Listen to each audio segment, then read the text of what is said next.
ዛሬስ መብረቅ ማለት ምን ማለት ነው? ሄኖክ መብረቅን ለሁለት ያየዋል። ለቁጣና ለበረከት ብሎ ነው የሚከፍለው። ነጎድጓድ ማለት ምን ማለት ነው? የነጎድጓዱን ቃል ለሰላምና ለበረከት ነው አለ። ከደመና አፎት የሚመዘዝ የሚወረወር የእሳት ሰይፍ ይሉታል። ዛሬስ መብረቅ ማለት ምን ማለት ነው? ነጎድጓድ ማለት ምን ማለት ነው? ከመጀመሪያ ከስያሜውን እነሳና ምን ጻፉ ምን አስተማሩ የሚለውን እኔ ላቀርበው እችላለሁ። እንግዲህ መብረቅ ለምሳሌ በዕብራይስጥ ባራቅ ይባላል፣ በሱርስት ብራቅ ይባላል፣ በግዕዝ መብረቅ ይባላል። ቋንቋ የግዕዝ ቃል ነው መብረቅ ስንለው እና በግዕዝ ቋንቋ በሪቅ በሪቆት ካለው የግዕዝ ንዑስ አንቀጽ የወጣ ነው እና ብልጭ ማለት ወይም መፍለግ፣ ማንጸባረቅ፣ መወርወር፣ መመዘዝ፣ ማብራት፣ መገለጥ ማለት ነው። ስለዚህ መብረቅ ማለት ብልጭ የሚል የሚፈልግ፣ የሚያንጸባርቅ፣ የሚወረወር፣ የሚመዘዝ፣ የሚገለጥ፣ የሚያበራ የሚል ስያሜ ሰጥተዋል። ይሄ በጣም የሚገርም ስያሜያቸው ነው። እንግዲህ መብረቆች አይሉ መባረቅት ይላሉ ብዙዎች። መብረቅ አንድ ነጠላ ሲሆን መባረቅት ደግሞ በብዙ ይፈታል። መብረቅ የሚለውን አለቃ ኪዳነ ወልድ ሲፈቱት መብረቅ በዝናብ ጊዜ ከደመና አፎት የሚመዘዝ የሚወረወር የእሳት ሰይፍ ይሉታል። ለምሳሌ ስናይ ከሰገባው ወይም ከአፎቱ ምዝዝ እንደሚያደርገው አንድ አርበኛ ሰይፉን ከደመና ውስጥ የሚመዘዝ የሚያንጸባርቅ የሚፈልቅ ብለው ነው እንግዲህ ሊፈቱት የቻሉት። ሌላው ነጎድጓድ ነው። ነጎድጓድ እንግዲህ የመብረቅ ነጎዳ ታላቅ ግሩም ድምፅ የሚያስፈራ የሚያስደነግጥ የሚያረድ የሚያንቀጠቅጥ የሚያንጎዳጉድ ለማለት ግግግግግግ ይላልና ድምፁ ነጎድጓድ የሚያስገመግብ የሚያረድ የሚያንቀጠቅጥ የሚል ልዩ የሆነ ፍቺን ሰጥተዋል። ስለዚህ ቀደምት ኢትዮጵያውያን መብረቅን ከብልሽታው አንጻር ነጎድጓድን ደግሞ ከድምፁ አንጻር ነው ሊፈቱት የቻሉበት ምክንያት። የመብረቅ ተፈጥሮ የኢትዮጵያ ቀደምት ሊቃውንት ጽፈው እንዳስተላለፉት ከሆነ ከዝናብ ጋር የሚያመሳስል ነገር አለ። ስለ ደመና እና ስለ ዝናብ ባወራንበት ጊዜ አባ ጊዮርጊስን ጠቅሰናል። ሊቁ በ14ኛው መቶ ክፍለ ዘመን የነበረ ሊቅ ነው።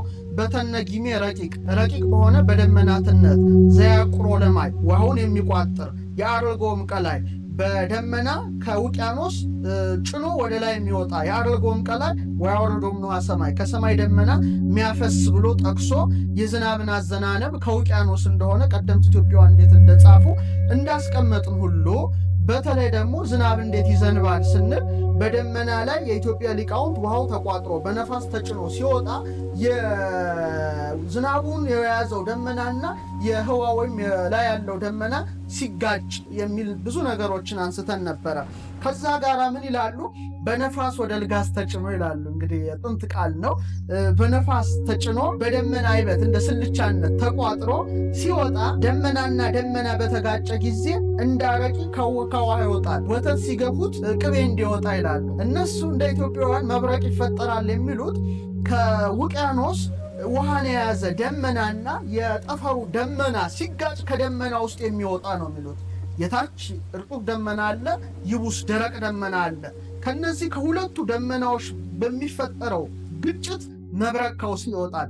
ለምሳሌ ወተት አንዲት ሴት ወተት ስትንብ ወተትና ወተት እየተጋፋ ከውስጡ ቅቤ ሊወጣ ይችላል። ለምሳሌ ሁለት ድንጋይ ብናፋጨው ብናማታው ከውስጡ እሳት ሊወጣ ይችላል። ለምሳሌ አስታ የሚባል ዛፍ አለ።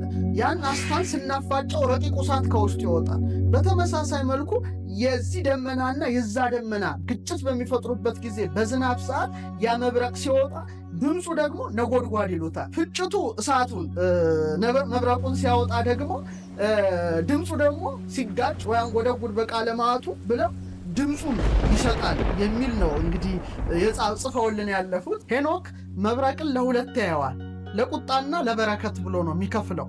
የኢትዮጵያ መተርጉማን ደግሞ እንዴት እንደገለጡት እናያለን። ይህ ሄኖክ በ15ኛው ምዕራፉ ላይ በዚያም የነጎድጓድ ምስጢርን አየሁ ይላል። በሰማይ ላይም ብልጭ ባለ ጊዜ ቃላቸው ይሰማል ይላል። ብልሽታውን ይጽፋል። ቀጥሎ የየብሱን ቦታዎች አሳየኝ ይላል። የሚወርድበትን ቦታ የሚመታው ቦታ የብሱን ቦታ አሳየኝ። የነጎድጓዱም ቃል ለሰላምና ለበረከት ነው አለ። አሁን ድምፁ ራሱ ሰላም ነው። አሁን ብዙ ጊዜ የነጎድጓድ ድምፅ በጣም ካስጨናቂነቱ ካስፈሪነቱ ጋር ይያያዛል። ሄኖክ ግን በአንጻር ይለዋል ለሰላምና ለበረከት ነው። ለመርገምም ወይም ለቁጣም ቢሆን በአምላክ ቃል ነው ይላል። በመናፍስት ጌታ ቃል ነው። ሁለት ነገር አለው ማለት ነው። ለቁጣና ለበረከት ብሎ ነው የከፈለው። ከዚህ በኋላ ምን አለ? ከዚህም በኋላ የብርሃናትና የመባረክት ምስጢሮች ሁሉ ተገለጡልኝ፣ ለበረከትና ለጥጋብ ያበራሉ፣ ለበረከት ወለጽጋብ ይበርቁ ይላል። ለበረከት ለጥጋብ ያበራሉ የሚል ነገር ነው የሰጠ እና ሊቃውንት ደግሞ የኢትዮጵያውያን ይሄንን ካነበቡ በኋላ እጅግ የሚገርም ነገር ነው ያስቀመጡት። ምን አሉ? ብልሽታው የመብረቅ ብልሽታ ለአትክልት እጅግ ጥቅም አለው። ብልጭ ባለ ጊዜ እጽዋት ያብባሉ፣ እጽዋት ያፈራሉ። ከዛ ከሚገኘው ፍሬ ደግሞ ሰዎች ተመግበው በረከትን ያገኛል፣ ጥጋብ ይሆናል። ስለዚህ የመብረቅ ብልሽታ መብረቁ ወድቆ ሰው ማጥፋቱ ራሱን የቻለ አንዱ ጉዳት ቢሆንም ለበረከት ወለጽጋብ ይበርቁ ጥቅሙ ግን ይበልጣል የሚል ነው ያነሱት። እኔ የሚገርመው ይሄንን አንብቤ ደግሞ የሆነ የሳይንሳዊ ጽሑፍ ሳነብ ደግሞ ብልሽታው ናይትሬት እንደሚያመነጭና ናይትሮጅን ደግሞ ለእጽዋት መፋፋት ያለውን ትልቅ ጠቀሜታ አዎንታዊ ጠቀሜታ የሳይንስ ግኝቶች ደግሞ እያወጡ እናነባለንና ቀደምት ኢትዮጵያውያን የመብረቅ ብልሽታ ለእጽዋት እድገት ለእጽዋት መፋፋት እጅግ ጥቅም እንዳለው እኔ ጻፉ። ስለዚህ መብረቅን ሁልጊዜ በአሁን ባለነው ሰዎች ብንመዝነው አስደንጋጭ፣ አስፈሪ፣ አጥፊ፣ ገዳይ፣ አውዳሚ የሚለው ነው የሚያመዝነው። ግን በአንጻሩ ደግሞ የመብረቅን ጥቅም ከሄኖክ ተነስተው ከእጽዋት መፋፋትና ለእጽዋት ካለው ጥቅም አንጻር መዝነዋል። ሳይንሱም እየተናገረ ነው። ሄኖክ እንዲህ ይላል፣ የት መብረቅ በስቶ ሊወድቅ ይችላል የሚለው እንዲህ ይላል፣ ነጎድጓዶችም በመውደቂያቸው ይሰማሉ፣ ለሚከፈለው ክፍል ሁሉ መጠን አለው ይላል። እንግዲህ ሄኖክ እዚህ ላይ ሲጽፍ የሚወርደው የመብረቅ መጠን አለው ይላል።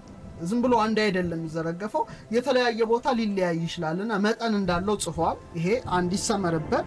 መብረቁ ይበራ ዘንድ ሰራዊታቸውን ፈጥነው ይሰሙ ዘንድ ለነጎድጓድ ማረፊያ አለው ይላል። ስለዚህ ማረፊያ አለው፣ የተመጠነ ነው እንጂ ሁሉም ሊወድቅ አይችልም ብሎ ያስቀምጣል። ቀጥሎ ነጎድጓድና መብረቅ አይለያዩም ይላል። ብልጭ ካለ ድምፅ አለ። ነጎድጓድና መብረቅ አይለያዩም ይላል። ማለት አንድ ናቸው ላይሆን ቢችልም ግን መለያየት የለባቸውም። አንዱ የአንዱ ጋር ተያያዥ እንደሆነ ይጽፋል። እያንዳንዳቸው ሁለቱ በነፋስ ይሄዳሉ ይላል። ሚነዳቸው አየርና ነፋስ እንዳለ ጽፏል። ቀጥሎ እንዲህ አለ፣ መብረቅ ብልጭ ባለ ጊዜ ነጎድጓድ ቃሉን ይሰጣልና አይለያዩም ይላል።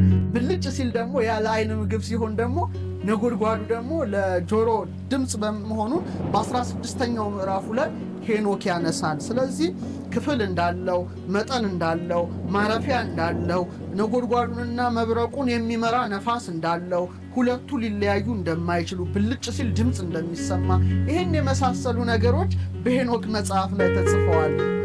ክፍል አለው፣ መጠን አለው ይላል ሄኖክና ይሄ ደግሞ ተጽፎ ካነበብን መጽሐፍ ሄኖክ ደግሞ ከኢትዮጵያውያን ተወስዶ ውጭ ባህር ማዶ መተዋወቅ ከቻለ የኛም ራሱ ባለቤትነትም ነገር ስላለ ይሄን አንስቼ ኢትዮጵያን ወክዬ ከተናገርኩኝ